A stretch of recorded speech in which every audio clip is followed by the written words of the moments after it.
Welcome back to Explore Error. In this video, I'll show you a few quick and easy steps to fix the Google Chrome Quic protocol error.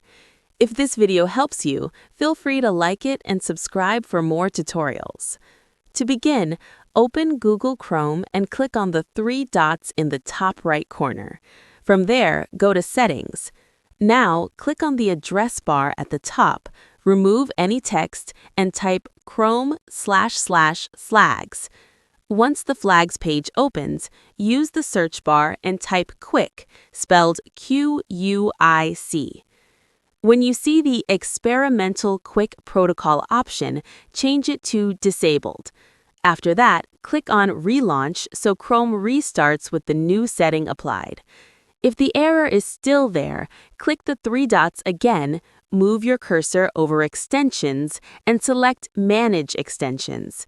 Turn off all extensions first, then turn them back on one by one to check if any extension is causing the issue. That's it. Try these steps and you should be able to fix the Quic protocol error in Chrome.